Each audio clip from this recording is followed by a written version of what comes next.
Tu as déjà ressenti cette frustration? Cette colère qui monte quand quelqu'un te traite injustement? On a tous connu ça. Une remarque déplacée, une trahison, ou juste le comportement agaçant d'un collègue. Ces situations peuvent ruiner ta journée, voire ta semaine. Elles te volent ton énergie et ta tranquillité. Mais imagine une seconde, si tu pouvais traverser ces moments avec calme. Si tu avais une sorte de super pouvoir pour que les actions des autres ne t'atteignent plus. Ce n'est pas de la magie, c'est une philosophie vieille de 2000 ans, le stoïcisme. Aujourd'hui, on va voir ensemble 3 secrets stoïciens pour gérer les gens. Et crois-moi, le dernier va te surprendre. L'idée ici n'est pas de devenir insensible ou froid, c'est tout le contraire. Il s'agit de reprendre le contrôle de tes émotions pour agir de manière plus juste et plus intelligente. Pense à un empereur romain, Marc Aurèle. Il était l'homme le plus puissant du monde.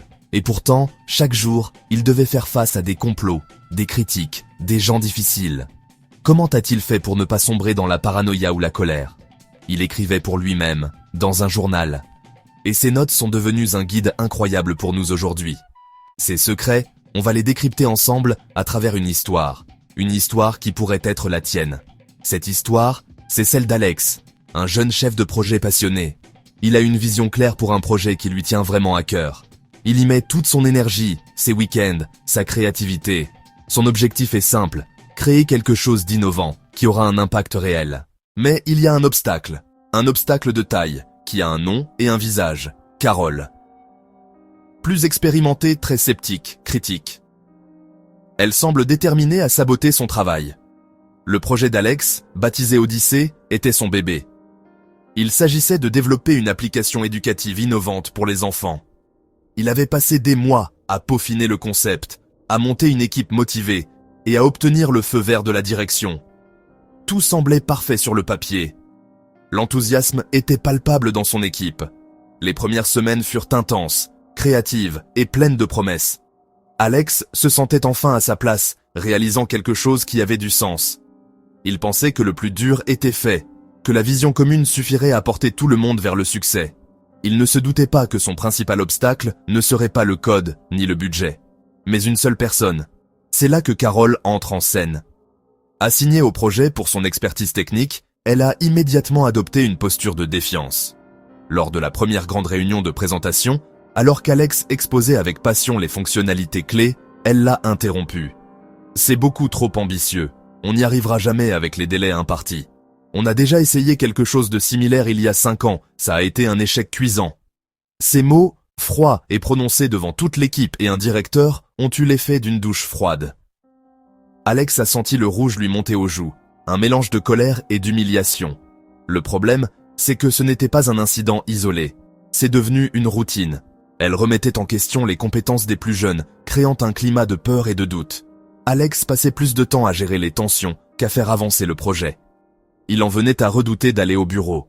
La colère et le ressentiment le consumaient. Il était prêt à exploser. Ce soir-là, Alex était au bord de la crise. Il a failli écrire un mail furieux à son manager pour tout déballer.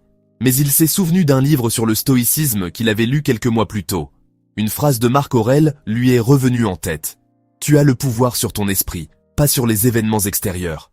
Réalise cela, et tu trouveras la force. C'était le premier secret. Faire la distinction radicale entre ce qui dépend de nous et ce qui n'en dépend pas. Alex ne pouvait pas contrôler ce que Carole disait. Il ne pouvait pas contrôler ses opinions. Il ne pouvait pas contrôler son attitude. Tenter de le faire était une source infinie de frustration.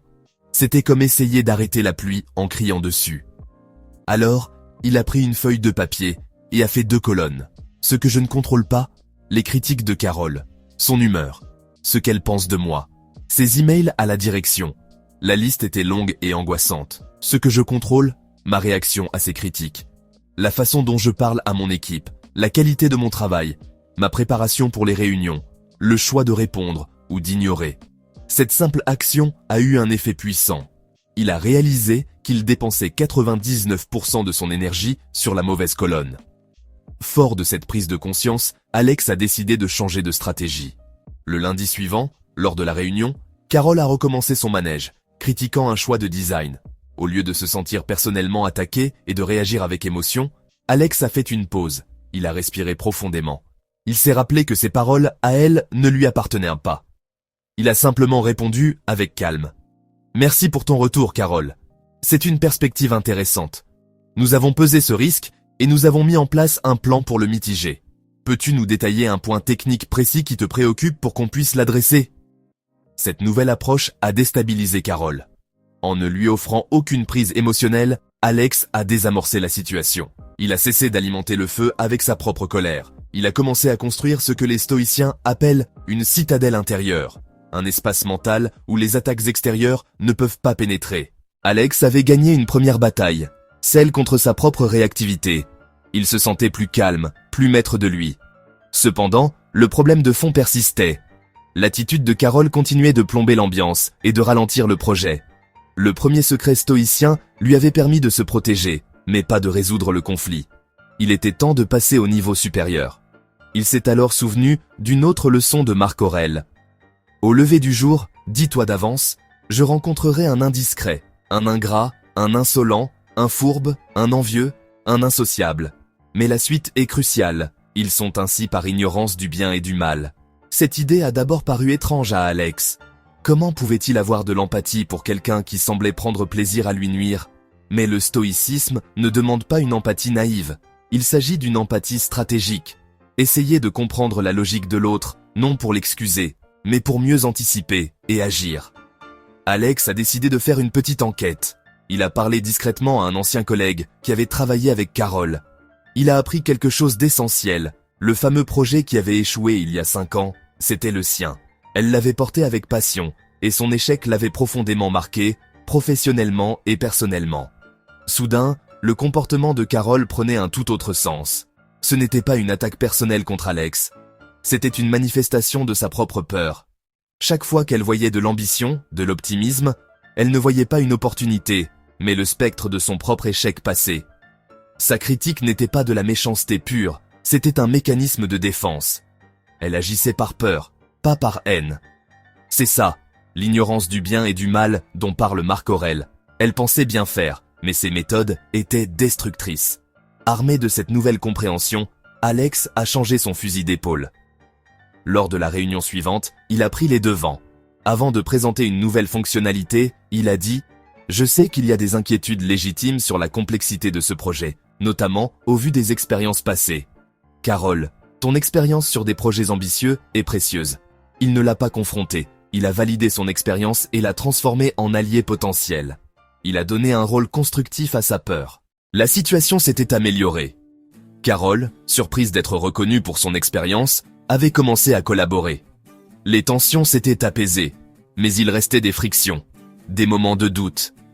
Alex avait gagné en sérénité et en stratégie, mais il sentait encore le poids du projet sur ses épaules, la peur de l'échec, toujours présente. C'est là qu'intervient le troisième secret stoïcien, la perspective cosmique. C'est une technique de visualisation que Marc Aurèle pratiquait régulièrement. L'idée est simple, mais vertigineuse.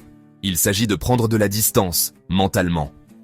Alex, un soir où il se sentait submergé par un bug informatique qui menaçait les délais, a essayé l'exercice. Il a fermé les yeux, il s'est imaginé s'élever au-dessus de son bureau, puis au-dessus de son immeuble, puis au-dessus de sa ville, puis au-dessus de son pays.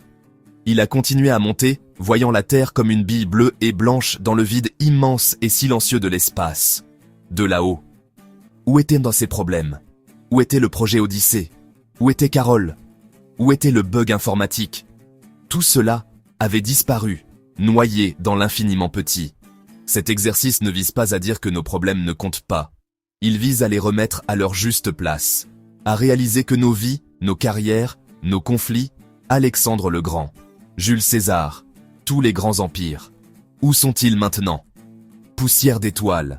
Cette pensée n'est pas déprimante, elle est libératrice. Elle nous libère de la tyrannie de l'ego. L'enjeu du projet, qui semblait vital quelques minutes plus tôt, lui est apparu important. Oui, mais pas la fin du monde. Échouer ne serait pas une tragédie cosmique. Cette perspective a donné à Alex un détachement serein. Le plus important n'était pas le résultat final, mais la manière dont il se comportait en chemin. Agir avec vertu, avec courage, avec justice, avec sagesse. Le succès du projet ne dépendait pas entièrement de lui, mais son intégrité, si. Il a lâché prise sur l'obsession du résultat. Il a continué à travailler dur, non par peur, mais par amour du travail bien fait.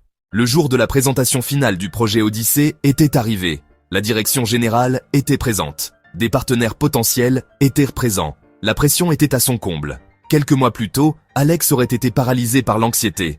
Mais ce jour-là, il se sentait étonnamment calme. Il avait fait de son mieux. Il contrôlait sa préparation. Il comprenait les motivations des autres. Il avait mis le résultat en perspective. Quoi qu'il arrive, il aurait appris et grandi. La présentation a commencé. Alex a parlé avec clarté et passion. Il expliquait non seulement le projet, mais aussi le parcours de l'équipe pour y arriver. Puis vint le moment de la démonstration technique. C'était la partie la plus risquée, celle que Carole supervisait. Un silence tendu s'est installé dans la salle. Alex regarda Carole. Il ne vit plus une adversaire, mais une collègue qui avait peur, elle aussi. Elle lança la démonstration. Tout fonctionnait parfaitement. Comment avez-vous réussi à garantir une telle stabilité sur un projet aussi innovant? C'était le moment de vérité.